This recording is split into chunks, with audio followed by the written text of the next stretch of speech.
कार्य प्रणालियां हमको विजिबल नहीं होते हैं, दिखते नहीं है, ये इनविजिबल रहते हैं, अमूर्त रहते हैं। ठीक है, इसीलिए कहा गया है कि संस्था की प्रकृति कैसी होती है, अमूर्त होती है। अगली हेडिंग है अधिक स्थायित्व।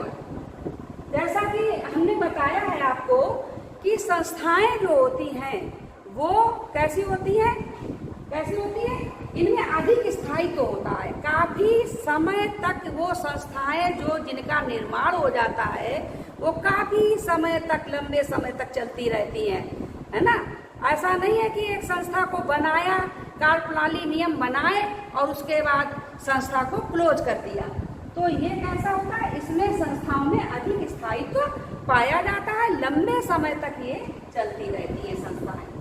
नेक्स्ट इसकी विशेषता है अगली 5वीं, एक या अनेक सुस्पष्ट उद्देश्य।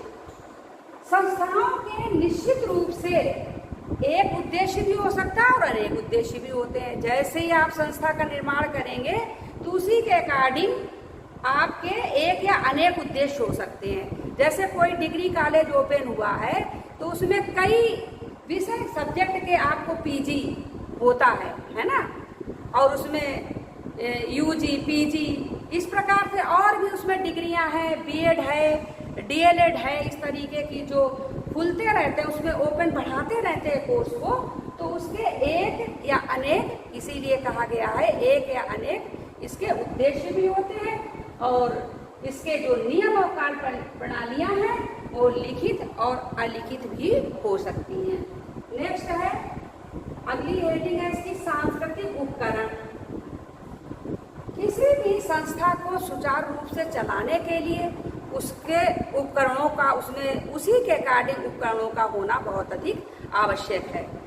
जैसे जब हम विद्यालय ओपन करते हैं तो उसमें क्या होता है, हमें चार्ट और टेबल, चेयर और ब्लैक बोर्ड, बहुत से ऐसे अरेंजमेंट हैं जो हमको करने पड़ते हैं। ऑफिस बनाना पड़ता है और स्टाफ रूम बनाना पड़ता है, आपको एक प्रधानाचार्य का कक्ष बनाना पड़ता है। तो इस तरीके से बहुत सी उपकरण और चीज़ों का निर्माण हमको किसी भी संस्था को चलाने के लिए बनाना पड़ता है।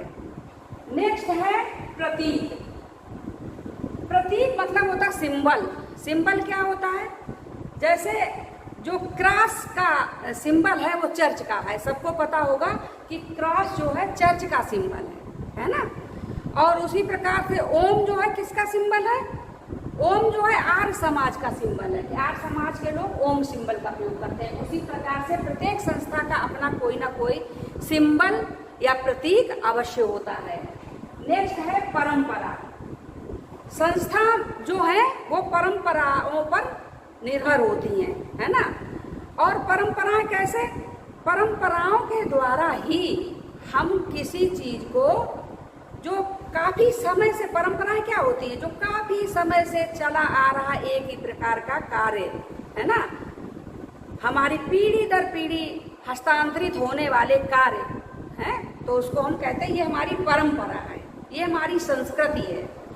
तो इसमें क्या होता है कि संस्कृति अगर है तो उस पर लोग क्या करते हैं, उसी के अकॉर्डिंग आपको परंपरा के अनुसार ही चलना पड़ेगा, है ना। तो परंपरा के हिसाब से आपको चलना पड़ेगा, तो व्यक्तियों के ऊपर नियंत्रण भी बना रहता है। तो इसीलिए संस्थाओं में क्या होता है, निरंतर परंपराएं भी चलती रहती हैं।